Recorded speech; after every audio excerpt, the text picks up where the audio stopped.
Let's pray together. 다시 한번 기도하겠습니다. Father, we quiet our hearts before you now for a moment. 하나님, 지금 이 시간 우리의 마음을 고요함으로 받아들입니다. And we ask that you would come by your Holy Spirit and grant your presence and your power in this place. 성령으로 온전히 우리를 붙잡아 다스려 주시옵소서. So that the spirit of worship continues. 예배했던 그 감동이 계속되게 하시고 And so that I might be filled with your truth.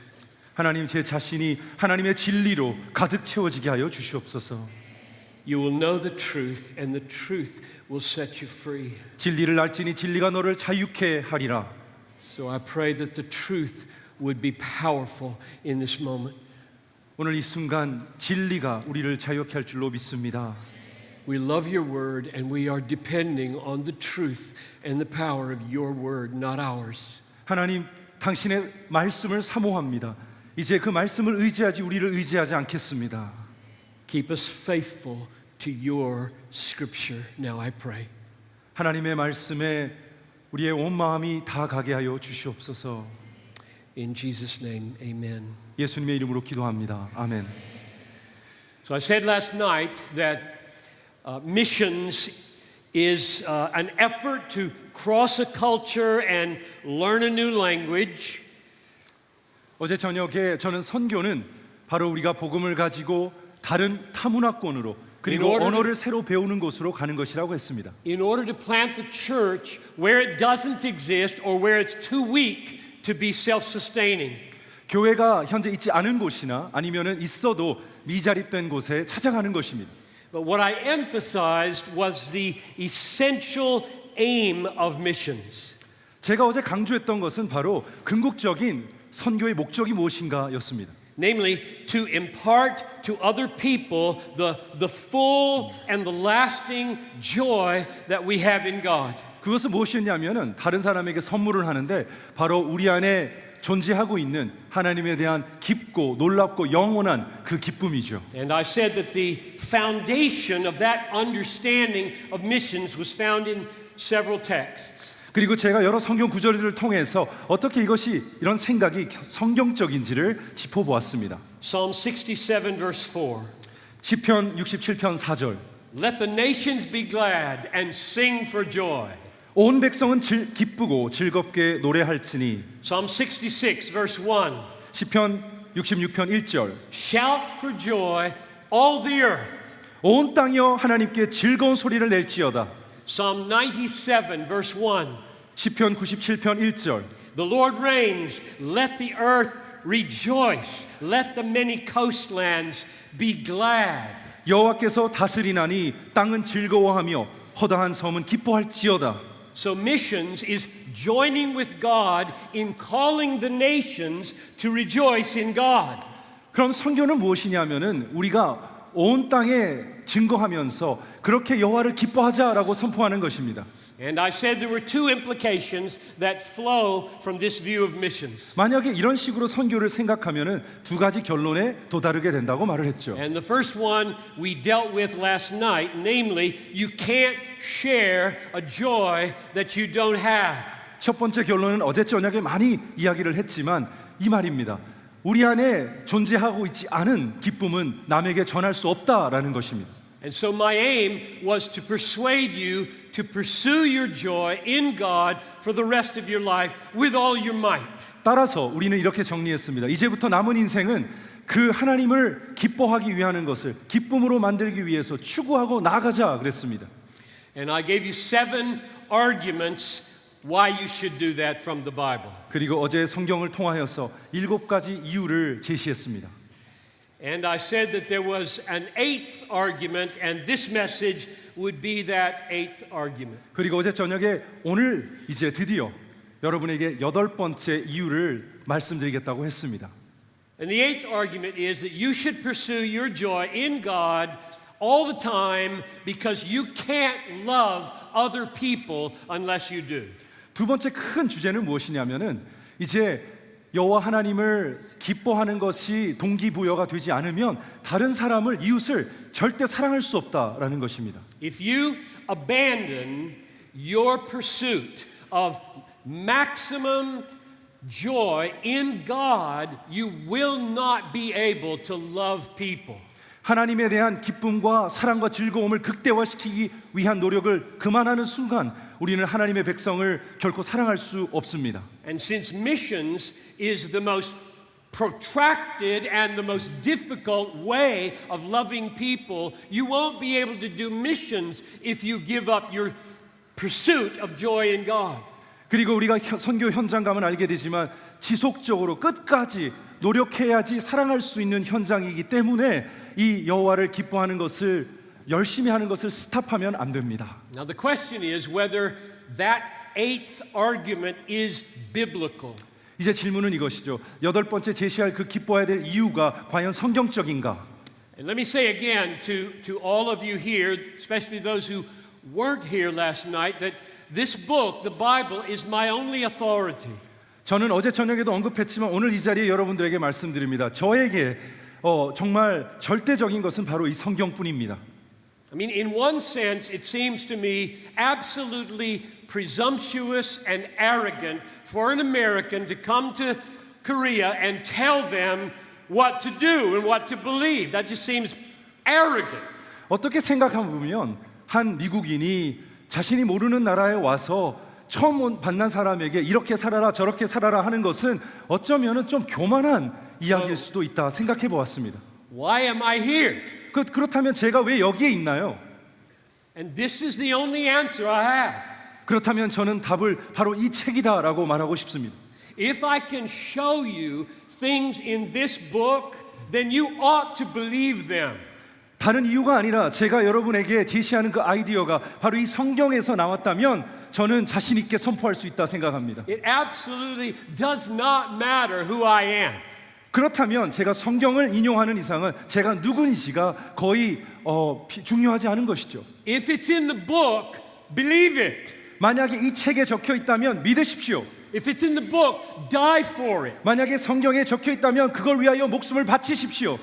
And if I say it and it's not in the book, ignore it. 하지만 제가 고백하고 선포하지만 성경에 나와 있지 않는다면은 그냥 무시하십시오. Okay, I hope that's clear.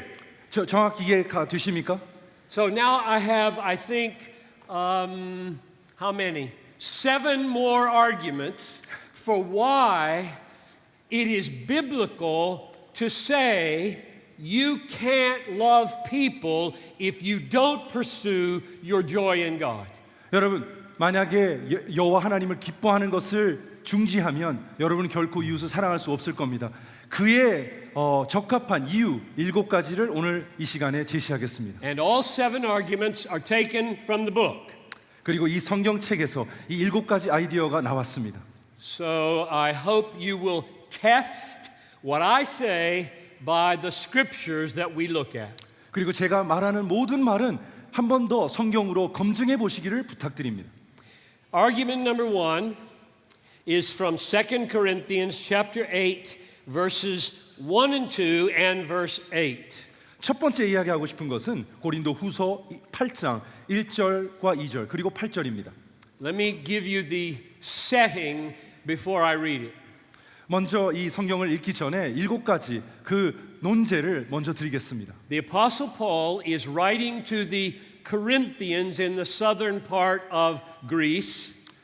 우리 지금 바울 사도는 이 책을 적었을 때 그리스의 남부에 있는 그런 교회에다가 편지를 쓰고 있습니다. And he's referring to the Macedonians who live in the northern part of Greece to use them as an example of amazing generosity. 그런데 이 편지를 쓸 때 마게도냐 교인의 그 베풀어진 그 은혜에 대해서 이야기함으로써 그 은혜를 못 베푸는 사람이 배우기 위해서 이 편지를 쓰고 있습니다. And his goal is to motivate the Corinthians and to motivate us to be more radically giving, more radically generous, loving. 이 편지를 쓴 이유는 더욱 큰 사랑을 가지고 더 크게 남에게 베푸는 마음을 가지고 고린도 교회처럼 살아라고 우리에게 가르치기 위해서입니다. And the reason I'm going to include verse 8 along with verse 2 is because verse 8 makes plain that what's happening in verse 2 is love. 이제 8절을 나중에 읽을 이유는 2절에 나오는 말씀이 어떻게 그 동기가 바로 사랑에서 국한되었던 것을 증명해 주기 때문입니다. So, as we read this, you should be asking, what is the nature of love and where does it come from in these verses? 이 성경 읽으면서 계속 이런 생각을 질문을 해보세요. 도대체 이 사랑의 출처는 무엇인가? Verse 1. 1절을 시작합니다. We want you to know, brothers, about the grace of God that has been given among the churches of Macedonia. For in a severe test of affliction, their abundance of joy and their extreme poverty have overflowed in a wealth of generosity on their part. Now, verse 8, I say this not as a command, but to prove by the earnestness of others that your love also is genuine. 고린도후서 8장 1절 2절 그리고 8절입니다. 형제들아 하나님께서 마게도니아 교인들에게 주신 은혜를 우리가 너에게 알리노니 환난의 많은 시련 가운데서 그들의 넘치는 기쁨과 극심한 가난이 그들의 풍성한 연보를 넘치도록 하게 하였느니라. 내가 명령으로 하는 말이 아니요 오직 다른 이들의 간절함을 가지고 너희의 사랑의 진실함을 증명하고자 함이로라. So he says the grace of God was poured out on the Macedonian Christians. 먼저 이 저자는 이렇게 말합니다. 마게도냐 교인들에게 하나님의 사랑이 듬뿍 담겨졌다라는 겁니다. And it had four effects. 그리고 네 가지 어떠한 결론으로 네 가지의 양상으로 드러났답니다. And they're all mentioned in verse 2. 그리고 2절에 다 나와 있습니다. Number one, it produced a severe test of affliction. 첫 번째는 환난과 많은 시련 가운데 그들이 거하게 됐다라는 거예요. Number two, it produced an abundance of joy. 그리고 두 번째, 기쁨이 넘쳐났다라고 말합니다. Number three, it produced extreme poverty, or it left them in their extreme poverty. 그리고 그들은 교회적으로 극심한 어떠한 가난 속에 시달리게 되었다고 말합니다. And fourth, it overflowed, the joy overflowed in generosity to the poor. 하지만 그 가운데서 풍성한 연보를 넘치도록 하였다라는 고백도 있습니다. Now that is an amazing four effects of the grace of God. 하나님의 은혜가 우리 안에 들어오면 방금 읽어드린 그 네 가지의 결론으로 도달하게 됩니다. How would you define love on the basis of 2 Corinthians 8:2? 만약에 고린도 후서 8장 2절을 여러분이 스스로 읽었다면 여기에 어떤 동기로 사랑을 하고 있다라고 생각이 되십니까? Here's my definition of love drawn out of verse 2. 제가 읽었을 때는 다음과 같은 생각으로 사랑을 한번 다시 조명하게 됩니다. Love is the overflow of joy in God that meets the needs of others.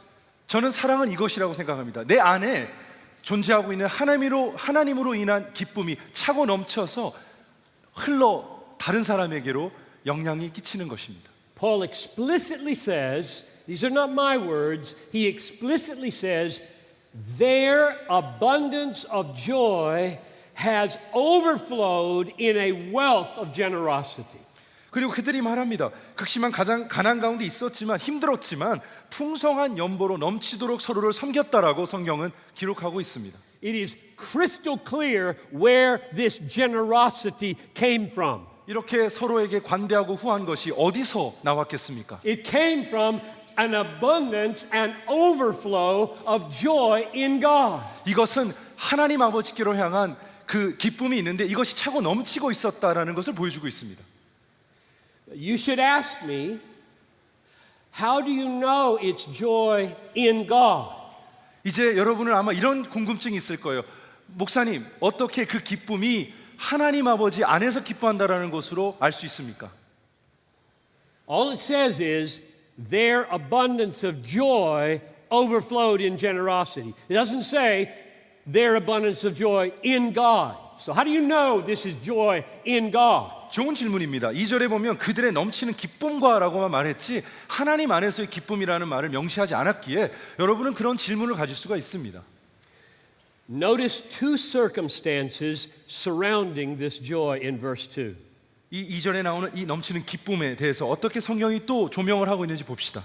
One, there is a severe test of affliction. 첫 번째, 환난에 많은 시련이 있었다라고 말을 했죠.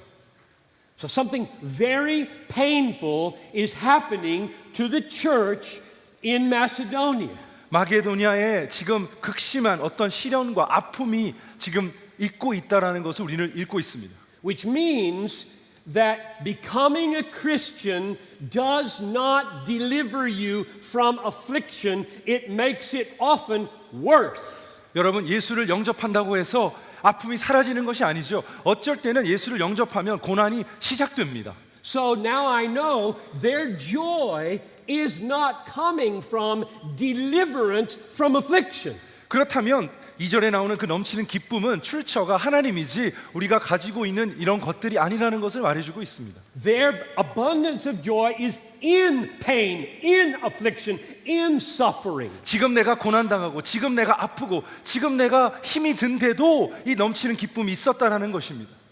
The second circumstance in verse 2 is called extreme poverty. 그리고 두 번째 어떤 상황에 이들이 있었냐면 극심한 가난이 있었다고 말하고 있습니다.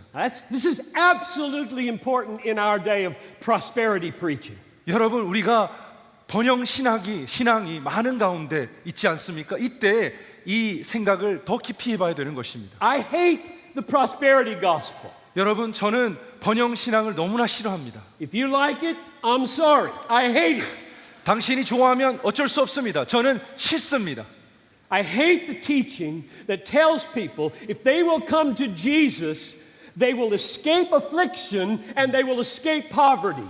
저는 이런 가르침을 너무나 싫어합니다. 증오합니다. 당신이 만약에 예수님을 영접하면 고난과 고통 속에서 있지 않고 거기서 구해짐을 받을 것입니다. I don't know any greater Christians than these Christians in verse 2. 여러분, 이 2절에 나오는 이 크리스찬들보다 더 예수를 잘 따라가고 있는 사람은 저는 만나본 적이 없습니다. And their coming to Christ has not delivered them from poverty. 하지만 그들이 예수를 안다고 해서 그들이 가난을 피했던 것은 아니었습니다. So now I know two things about their joy. 자, 그러면 우리는 그들의 기쁨에 대해서 두 가지를 깨달았죠. They are abounding and overflowing in joy. 첫 번째는 그들이 주체할 수 없듯이 자기 속에서 기쁨이 터져나오고 있었다라는 거예요. It's not because affliction has been taken away. 시련과 고난이 없어서가 아니죠.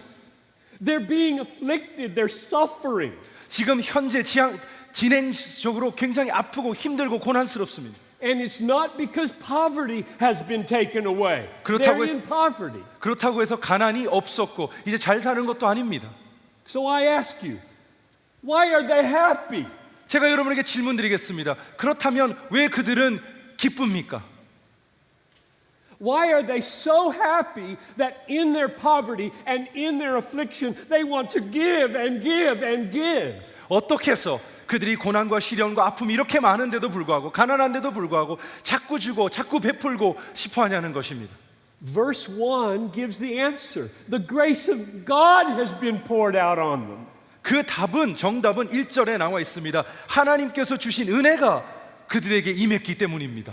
Their sins are forgiven. 그들의 죄가 사함을 받았기 때문입니다. Their guilt is taken away. 그들이 가지고 있는 죄책감에서 자유함을 얻었기 때문에 그렇습니다. They're no longer under God's condemnation. 하나님의 저주 아래 살고 있지 않기 때문입니다. God is for them and not against them. 하나님께서 그들을 사랑하시고 위하시며 그들을 대적하지 않기 때문입니다.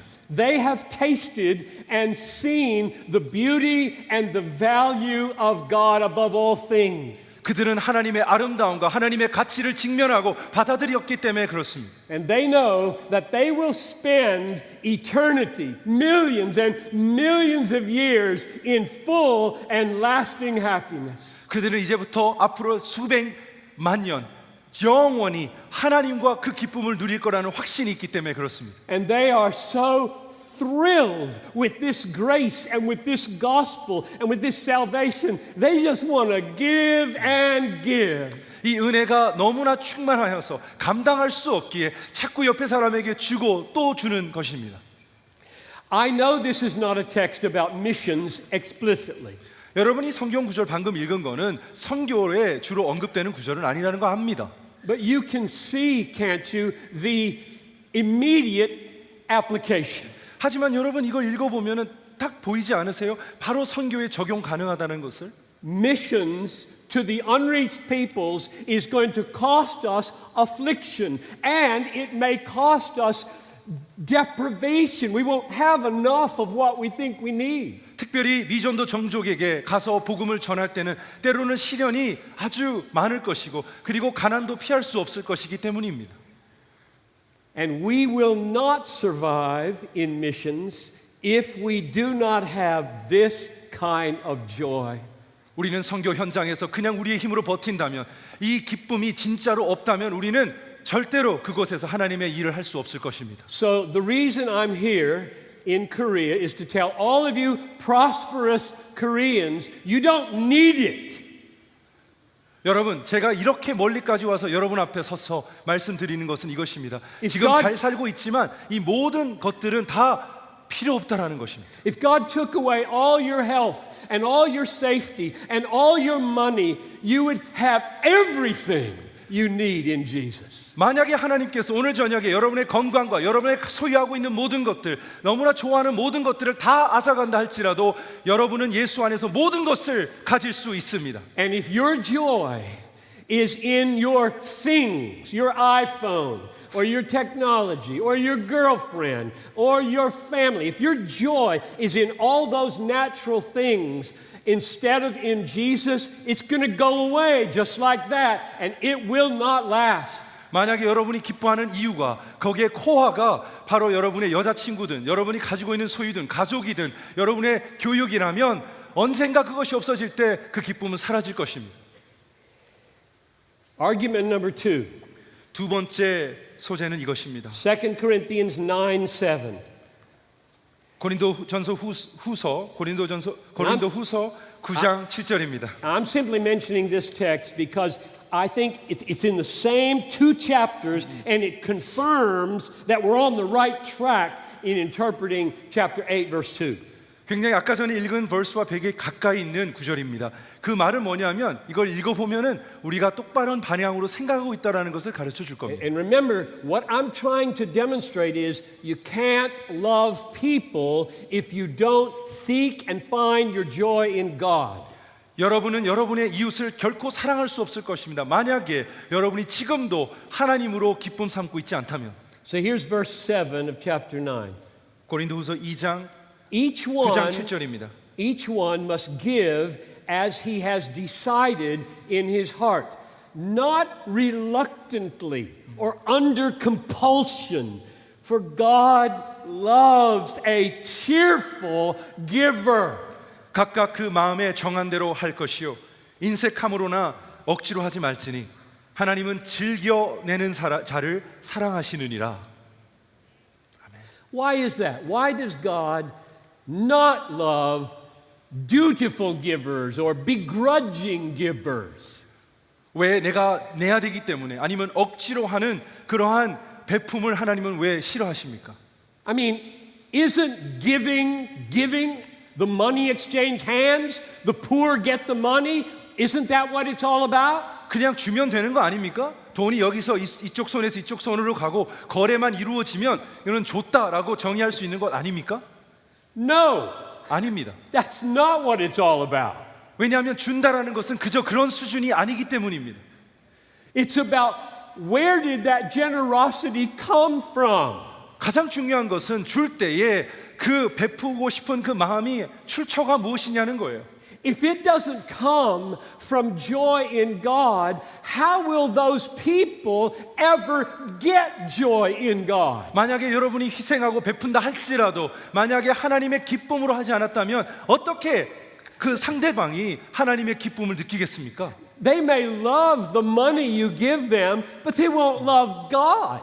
여러분, 여러분이 준 그 돈은 사랑할 거예요. 좋아할 거예요. 하지만 하나님은 사랑하지 않을 거예요. The goal of missions is to share our joy in God, not just to share our money.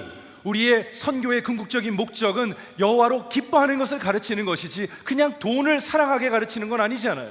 We want people to be happy in Jesus for 1,000 years, even if they don't have any money on earth. 우리가 왜 선교를 가느냐? 그 대상자들이 하나님으로 기뻐하여서 1000년 그 이후에도 여호와 한 분만으로 돈이 없어도 여호와를 즐거워하기를 바라기 때문입니다. So my point is, if you're going to love people, you dare not be indifferent to your pursuit of joy in God. 만약에 여러분들이 이웃을 사랑하고 미션을 사랑하기를 원한다면 하나님 아버지의 기쁨을 계속해서 추구하기를 부탁드립니다. Argument number 3. 세 번째 이유는 이렇습니다. Hebrews chapter 13 verse 17. 히브리서 13장 17절. This is an application of the principle to Christian leaders. 이제 기독교 지도자들에게 하는 말이죠. So listen carefully. 잘 들어주세요. Obey your leaders and submit to them, for they are keeping watch over your souls, as those who will have to give an account. Let them, that is, let the leaders do this, care for you, let them do this with joy, not with groaning, for that would be of no advantage to you. 너희를 인도하는 자들에게 순종하고 복종하라. 그들은 너희 영혼을 위하여 경성하기를 자신들이 청산할 자인인 것 같이 하느니라. 그들로 하여금 즐거움으로 이것을 하게 하고 근심으로 하게 하지 말라. 그렇지 않으면 너에게 유익이 없느니라. This is amazing. 이거 놀랍지 않으십니까? He is saying that if pastors or church leaders do their work not with joy but with a sense of groaning and burden, they don't help their people. 잘 들어보세요. 성경은 말하고 있습니다. 만약에 예수님을 증거하고 가르치는 리더십이 만약에 그것을 억지로 순종해야 되기 때문에 하고 기쁨으로 하지 않는다면 그것은 선한 영향력을, 즐거운 영향력을 절대로 끼칠 수 없다라는 성경 말씀입니다. Let me give you the very words of Scripture again, because this is profound for how you lead. 여러분이 리더십이라면 잘 들으세요. 여기 성경 구절은 바로 당신을 위한 구절입니다. So the last part of verse 17. 17절의 마지막 부분에 보면 Let them do this with joy, not with groaning, for that would be of no advantage to you. 그들로 하여금 즐거움으로 이것을 하게 하고 근심으로 하게 하지 말라. 그렇지 않으면 너에게 유익이 없느니라. If you as a leader do not provide any benefit to your people, you don't love them. 만약에 당신이 교회 리더십인데 당신이 하는 모든 사역에서 좋은 선한 영향력이 성도들에게 끼치지 못한다면 당신은 성도를 사랑한다고 말할 수 없습니다. And this text says, if you lead them joylessly, you don't give them benefits. 이 성경 구절은 뭐라고 말하냐면 기쁨 없이 섬기는 모든 것은 그들에게 유익하지 않다라고 말하고 있는 것입니다. Therefore, if you don't pursue your joy in God in leadership, you don't love people. 만약에 여러분이 하는 모든 행위에서 그리고 사역에서 여호와를 기뻐하는 것이 동기가 아니라면 여러분은 이웃을 사랑하는 것이 아닙니다. Joy in God is right at the heart of what it means to love people as leaders. 여호와를 기뻐하는 것이 리더로는 이웃을 사랑하고 성도를 사랑하는 것과 동일시되는 것이기 때문입니다. Argument number 4. 네 번째 이유입니다. Acts chapter 20 verse 35. 사도행전 20장 35절. These are words of Jesus that Paul quotes to the elders of Ephesus. 원래 예수님이 말씀하신 건데 바울이 고백하고 있습니다. In all things I have shown you that by working hard in this way we may help the weak. And remember the words of the Lord Jesus, how he said, "It is more blessed to give than to receive. 범사에 여러분에게 모본을 보여준 바와 같이 수고하여 약한 사람들을 돕고 또 예수께서 친히 말씀하신 바 주는 것이 받는 것보다 복이 있다 하심을 기억하여라. I was working on my graduate degree in Munich, Germany in 1973. 독일에서 뮤니크에서 저는 대학원을 공부하고 있었습니다. And I was writing a dissertation on the Jesus love command. 예수님께서 사랑하신다라는 그 주제로 저는 디ser테이션을 쓰고 있었죠. So I was reading a lot of ethical literature about the motivation of love. 그래서 많은 책들을 읽었지만 그 대충 내용들은 다 어떤 동기로 사랑을 하느냐였습니다. And it's amazing how often I read in sophisticated literature this. 제가 굉장히 박식한 책에서 저자들에게 쓰여진 책에서 많이 읽었는데요. 이런 내용, 단순한 내용밖에 없었습니다. They said it's okay to receive a blessing or to receive a reward for doing good. It's not okay to seek the blessing or to seek the reward in doing good. 우리가 이런 책의 내용은 이런 거였습니다. 선한 일을 할 때 그것을 통하여서 당신에게 어떤 이득을 얻으려고 하는 것은 절대 좋은 것이 아니다. 이득에 관심이 없이 그저 선한 일을 하는 것이 중요하다. 그렇게 가르쳤습니다. I wonder if you agree with that. 여러분 혹시 거기에 동의하시나요? I don't. 왜냐하면 저는 동의하지 않습니다. And the reason is because of verse 35. 그 이유는 31절, 35절 때문에 그렇습니다. Paul says to the elders of Ephesus, remember what Jesus said. 에베소 리더십에게 이렇게 말하잖아요. 예수님이 말씀하신 것 못 들었니? Don't forget this important principle. 이 중요한 논제를 잊어버리면 안 돼. And what are we not to forget? 무엇을 도대체 잊어버리면 안 된다는 말이죠? It is more blessed to give than to receive. 뭐냐면은 주는 것이 받는 것보다 복되다라는 진리입니다. That means Paul expects us to be motivated that way. 바울 사도는 예수님과 함께 우리가 그런 동기부여로 사랑하고 나누기를 원한다는 거예요. Otherwise, he would say, forget what Jesus said. 만약 그렇지 않다면 예수님의 말씀을 기억하지 말라고 가르쳤겠죠. But if you keep it in your mind, you're going to be blessed if you give. So give and give. Pursue the fullness of blessing. 복을 추구하라고 말하고 있는 거 여러분. 복을 받기 위해서 주라는 것이죠. But here's the issue. 문제는 이것입니다. Why is that not manipulative instead of loving? 이렇게 생각하고 복을 위해서 선한 일을 한다는 것이 왜 잘못된 생각이 아닌가요?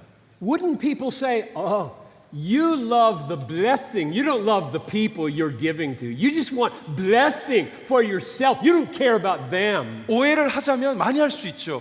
당신이 지금 선한 일을 하는 동기가 복을 끌어안기 위해서니까 당신은 복이 더 좋고 복을 사랑하는 것이 이웃을 사랑하는 것이 아닙니다. 라고 말할 수 있잖아요.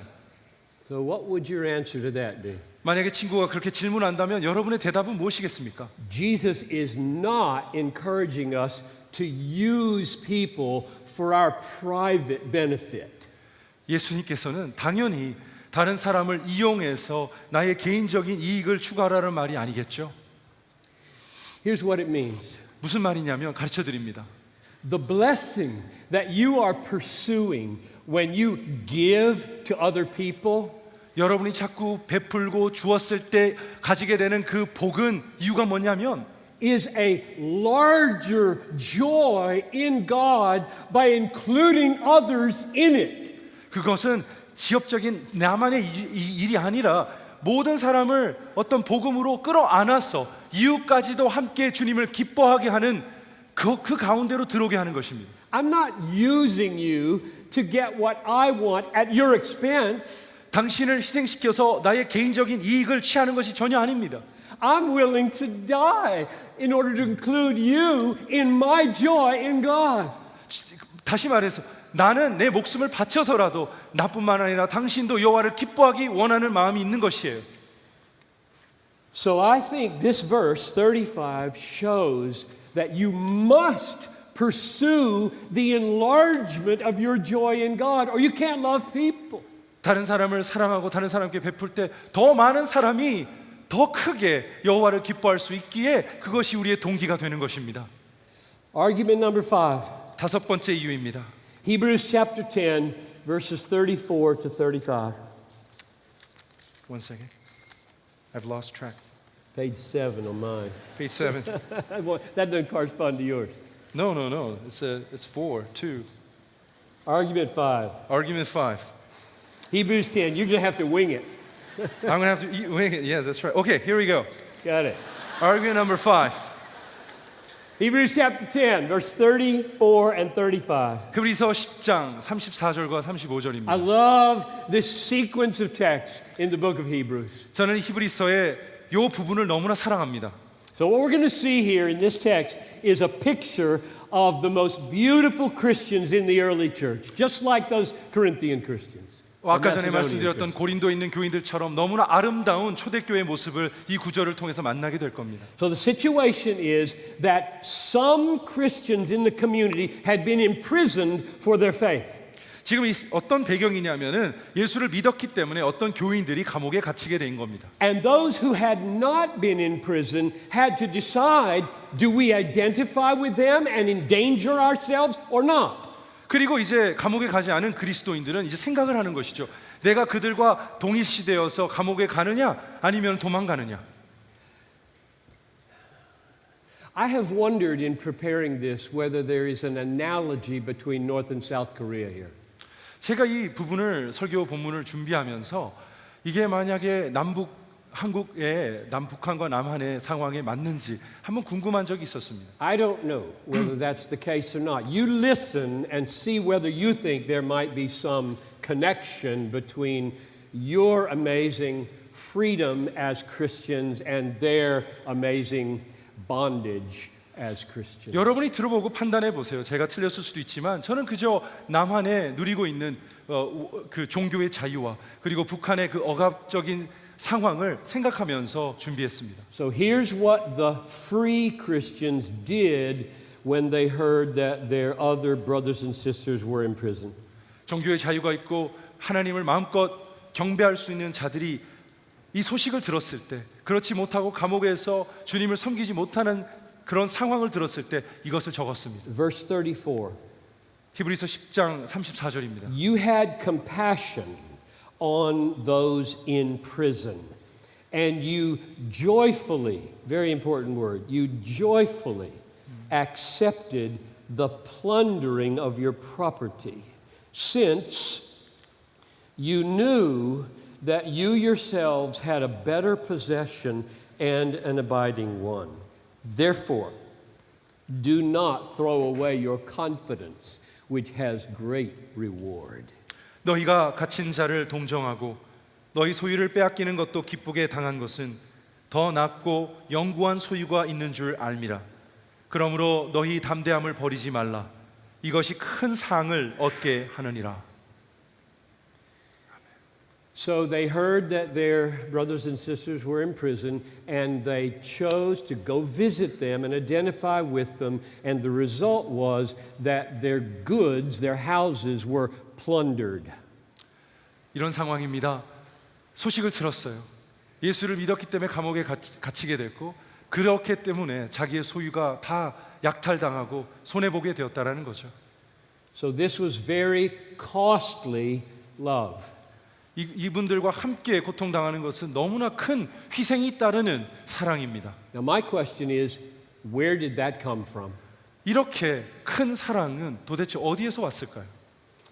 And the answer comes in two stages in verse 34. 34절에 두 가지의 답이 있습니다. First, we see the word joyfully in verse 34. 34절에 보면 기쁘게 당한 것을 이라고 나와 있습니다. You joyfully accepted the plundering of your property. 너희의 소유가 다 빼앗기는 것, 그것을 기쁘게 감당했다라는 거예요. So this risk-taking love came from joy. 이렇게 위험한 사랑은 이 기쁨에서 나왔다라는 것입니다. They did not do this begrudgingly or joylessly.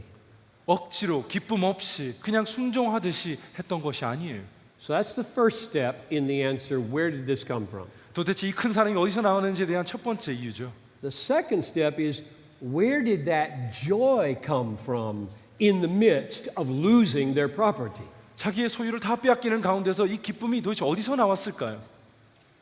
And the end of verse 34 gives the answer. 그리고 24절의 후반부가 바로 답이 있습니다. Since they knew that they had a better possession and an abiding one. 그들은 알았습니다. 더 낫고 더 좋고 그리고 더 영구한 영원한 소유가 그들을 기다리고 있다는 것을 기억했습니다. Notice those two words. 두 단어를 Better 기억하세요. and abiding. 더 낫고 그리고 더 영구적인, Superior and lasting. 훨씬 더 위대하고 그리고 영원성 있는. What is that? 도대체 그것이 무엇입니까? What was their better possession than all those things that were plundered? 자기들이 다 빼앗겼던 그 모든 물건들보다도 더 소중한 게 무엇이었습니까? In God's presence is fullness of joy and pleasures forevermore. 여러분, 하나님 안에서는 그 풍성한 기쁨이 있고요. 그리고 그 기쁨은 영원히 가는 것입니다. Better and abiding. 더 좋고 더 영구적인. God was their possession. 바로 그분은 하나님 한 분입니다. The presence of God, the sweetness of God. They had tasted and known God. He was what they had. 그들은 그 하나님을 바로 그분을 보아 맛본 것이죠. And so the writer says in verse 35, don't throw away your confidence, which has great reward. 그래서 35절에 이렇게 말합니다. 그러므로 너희 담대함을 버리지 말라. 이것이 큰 상을 얻게 하느니라. I don't think there's anything I want more from my experience in Korea than for you to love like that. 여러분, 제가 한국 와서 일주일 동안 있으면서 원하는 게 뭐가 있을까요? 저는 여러분이 그 하나님을 이렇게 사랑하는 것이 저의 가장 큰 소원입니다. My guess is you're very much like Americans in this regard. 제가 며칠 있어 보니까 이런 상황에서 여러분들은 남한에 있는 한국인들은 굉장히 부유하다고 느껴집니다. Most of the people I preach to in America are quite well-to-do and have plenty of property. 제가 설교하는 미국에도 성도들 가운데 땅도 있고 돈이 많은 분들이 있습니다. And it looks to me as I drive around Seoul that things are going pretty well here. 제가 여기저기 서울 근교를 운전하며 같이 다녀보니까 굉장히 상황이 좋다라는 생각이 듭니다. And what I find is that people for whom things are going well tend to get angry if their property is taken away. 근데 세계 어디나 마찬가지겠지만 좀 일이 잘 풀리는 사람들은 자기가 가지고 있는 소유물이 없어질 때 상당히 하나님한테 화를 냅니다. This is really, really radical. 그런 의미에서 지금 일어나는 것은 굉장히 의아한, 정말 레디컬한 그러한 일입니다. Do you know any Christians who, if they did something and their house was trashed and their car was burned, they would rejoice? 여러분 중에 혹시 이런 친구 계세요? 크리스찬인데 그 자기가 믿는 신앙 때문에 자기가 가지고 있는 모든 소유물, 차 이런 것들을 다 빼앗긴다면 그런데도 기쁨을 유지할 수 있는 친구 계세요? That's a miracle, and that's what I would like to happen through my ministry and the power of the Holy Spirit here. 그것이야말로 기적일 것입니다. 그리고 제가 하는 모든 사역을 통해서 그런 기적이 일어나기를 원합니다. Two more arguments very quickly, and you'll see how relevant they are. 두 번째 이유가 또 있습니다. 두 가지가 이유가 더 남아 있습니다. Hebrews chapter 11, verse 24 to 26. 히브리서 11장 24절에서 26절입니다. This is Moses, remember, 1,000 years earlier, 2,000 years earlier, 1,400 years earlier than the Christians, doing the same thing. 여러분, 모세 이야기입니다. 이것은 예수님 전 몇천 년 전 이야기죠. By faith, Moses, when he was grown up, refused to be called the son of Pharaoh's daughter, choosing rather to be mistreated with the people of God than to enjoy the fleeting pleasures of sin. He considered reproach of the Christ greater wealth than the treasures of Egypt, for he was looking to the reward. 믿음으로 모세는 장성하여 바로의 공주의 아들이라 칭함받는 것을 거절하고 도리어 하나님의 백성과 함께 고난받기를 잠시 죄악의 낙을 누리는 것보다 더 좋아하고 그리스도를 위하여 받는 수모를 애고의 모든 보화보다 더 큰 재물로 여겼으니 이는 상 주심을 바라봄이라. 아멘. So here's Moses living in the palace of the Pharaoh, the highest official in Egypt. He's living there as an adopted son. 여러분, 모세는 상황이 어떻습니까? 바로의 아들로서, 입양된 아들로서 가장 큰 강대국의 굉장히 높은 지위에 편안하게 살고 있었던 적이 있습니다. He has absolutely everything in Egypt at his disposal. All the riches of Egypt can be his. 이집트에 있는 모든 권력과 부는 다 자기 거였습니다. And he gets a call to serve a slave people. 그런데 하나님의 소명이 임합니다. 그런데 그 소명은 뭐냐면 하나님께서 택하시사 이제 종살이하고 있는 민족을 품으라는 거예요. This is why it's called the reproach of Christ, the reproach of the Messiah, because this is a slave people who have the Christ Messiah coming someday. 여러분, 이 종노릇하던 이 민족은 매우 슬피 수백 년 동안 메시아를 기다리고 있었죠. And Moses looks at the pleasures of Egypt and he looks at the call of God to serve this people and he calls these pleasures fleeting and he chooses this reward. 모세는 가만히 이제 바라봅니다. 한편으로는 바로와 함께 많은 부를 누릴 수 있는 기회가 있었죠, 인생에. 하지만 다른 쪽에 보면은 여호와 하나님과 함께 고생하고 때로는 노예들과 함께 생활해야 되는 그러한 옵션이 있었다라는 거예요. Moses knows that all the pleasures that Egypt can offer do not compare to the pleasures of knowing, following, and being with God forever and ever. 하지만 그는 기억했어요.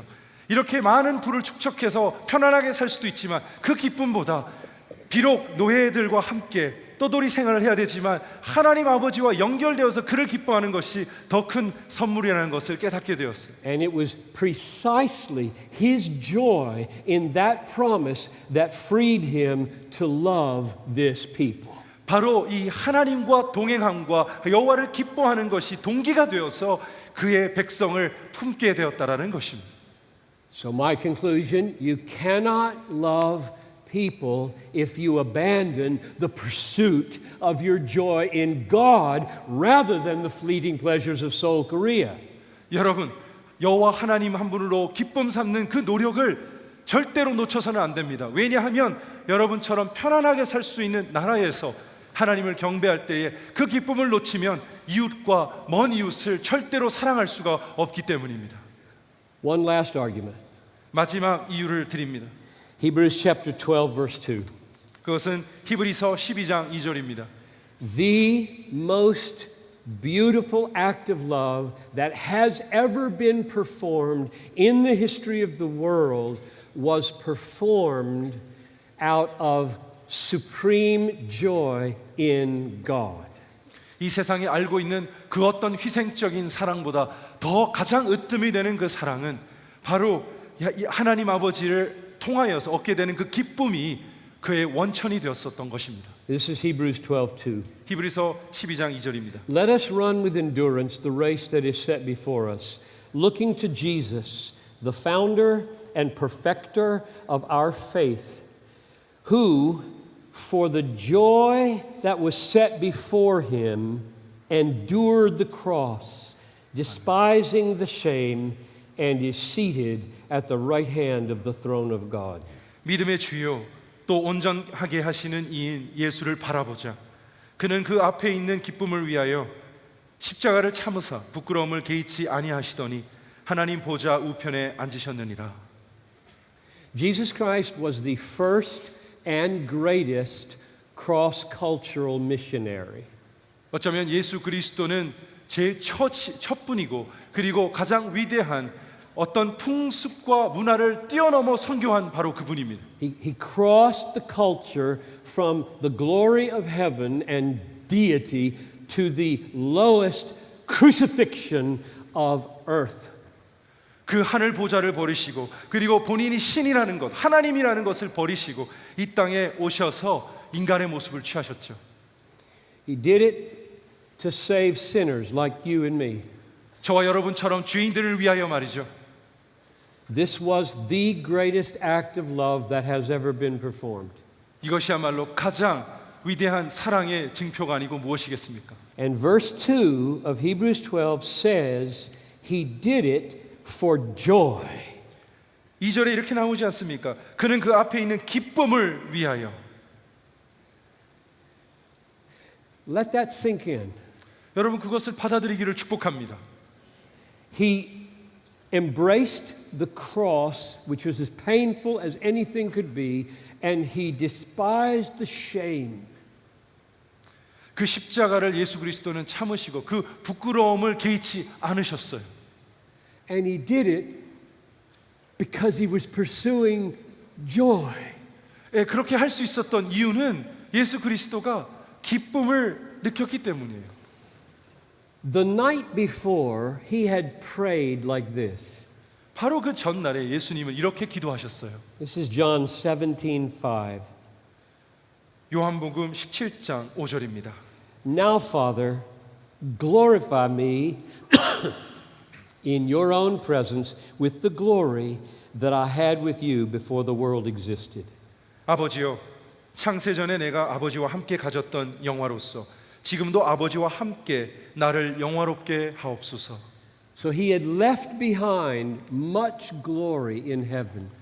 예수 그리스도는 이 땅으로 오시기 위하여 너무나 많은 큰 영광을 버리고 오신 것이죠. And now he was praying, "Oh, Father, tomorrow when I die, would you restore to me the joy and the glory that I had with you forever?" 다 포기하고 오셨지만 죽으시기 전날 밤에 이렇게 기도하는 거죠. 아버지여, 이제 하루만 있으면 내가 다시 그 영광스러움과 그 기쁨을 다시 맛보고 회복할 수 있겠군요. It seems to me that it would be very arrogant on my part if I said, I have a higher motive for loving people than the pursuit of my joy. 여러분, 만약에 제가 여호와 하나님의 기쁨 외에 다른 것으로 나의 기쁨을 삼는다면 The reason it feels arrogant is because it seems to lift me above Jesus. 만약에 제가 다른 이유로 하나님을 사랑한다면 어쩌면 예수님보다 더 나은 사람이라고 말하고 있는지도 모르겠어요. I look at Jesus, who is for the joy set before him enduring the cross. 저는 예수를 바라보면서 이 고백을 들으면서 이제 그 기쁨을 위하여 예수 그리스도도 그 기쁨 때문에 고난을 당하고 순교하신 거 아니에요? And I say, oh, poor Jesus, he needs to be motivated by joy. I don't need to be motivated by joy. 예수 그리스도는 연약하니까 그런 사역을 감당하고 고난을 감당하려면 기쁨이 필요하겠지. 그렇지만 나는 그렇지 않아. 이렇게 말한다면 우리는 교만한 사람이 되는 것입니다. To me, Hebrews chapter 12, verse 2 simply settles the issue. 여러분, 우리가 아무리 궁금하더라도 답답하더라도 히브리서 12장 2절을 읽으면 아주 결론이 나와버린 것입니다. If I left behind all 6 of those other passages of Scripture and only had this one, I would believe what I believe. 제가 오늘 설교 때 말씀드렸던 수많은 성경 구절들을 다 없애고 바로 히브리서 12장 2절만 붙잡는다 하더라도 저는 이것이 진리라고 생각합니다. The greatest act of love that was ever performed by the greatest missionary was performed in the pursuit of joy in God. 가장 위대한 사랑의 희생과 가장 위대한 선교사로도 이 땅에 살았던 바로 그분 예수 그리스도가 기쁨 때문에 이 고난을 통과했다면 저와 여러분도 그렇게 해야 될 줄로 믿습니다. So my prayer for you is that God would work that miracle in you.